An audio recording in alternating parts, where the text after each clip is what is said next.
स्वर्गीय महेश अण्णा विष्णुपंत कोठे यांच्या जयंतीनिमित्त विष्णू महेश प्रतिष्ठान सोलापूर यांच्या वतीने गरजू व गरीब नागरिकांसाठी अल्प दरात रक्त तपासणी सुविधा उपलब्ध करून देण्यासाठी सुरू करण्यात आलेल्या विष्णू महेश प्रतिष्ठान पॅथॉलॉजी लॅबचे उद्घाटन महापौर विनायक कोंढाल यांच्या हस्ते, तर कार्यक्रमास प्रमुख उपस्थिती म्हणून शहराध्यक्ष रोहिणी तडवळकर, सभागृह नेते नरेंद्र काळे, स्थायी समिती सभापती रंजिता चाकोते, डॉक्टर सूर्यप्रकाश कोठे, रामचंद्र जन्नू, नगरसेवक बिजू अण्णा प्रधाने, गुरुशांत धुत्तरगावकर, नगरसेवक अक्षय अंजिखाने, नगरसेवक अजय पूनम, नगरसेविका मंदाकिनी तोडकरी, नगरसेविका अश्विनी चव्हाण, नगरसेवक सतीश सिरसिल्ला, नगरसेवक ऋषिकेश मेत्रे, नगरसेवक युवराज सरवदे, नगरसेविका दीपिका यलदंडी, नगरसेवक श्रीनिवास दायमा, नगरसेवक सिद्धेश्वर कमठम, नगरसेवक प्रशांत पल्ली, डॉक्टर निलेश पटणे यांची उपस्थिती होती।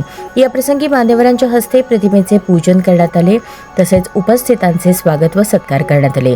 आयोजित कार्यक्रमात महापौरांनी लॅबचे उद्घाटन करून या उपक्रमाचे कौतुक केले। यावेळी त्यांनी बोलताना सर्वसामान्य नागरिकांना परवडणाऱ्या दरात आरोग्य सुविधा उपलब्ध करून देणे ही अत्यंत गरजेची बाब असून विष्णू महेश प्रतिष्ठानचा हा उपक्रम समाजासाठी आदर्शवत आहे असे मत व्यक्त केले। यावेळी बोलताना त्यांनी स्वर्गीय महेश अण्णा कोठे यांच्या कार्याचा उल्लेख करत त्यांच्या आठवणींना उजाळा दिला। समाजाभिमुख कार्य, साधेपणा आणि जनसंपर्क यामुळे त्यांनी नागरिकांच्या मनात विशेष स्थान निर्माण केले होते। तसेच स्वर्गवासी महेश अण्णा कोठे यांचा समाजसेवेचा वारसा प्रथमेश महेश कोठे समर्थपणे पुढे नेत असल्याचेही त्यांनी नमूद केले। कार्यक्रमाचे आयोजन विष्णू महेश प्रतिष्ठानचे संस्थापक अध्यक्ष प्रथमेश महेश कोठे यांच्या मार्गदर्शनाखाली करण्यात आले।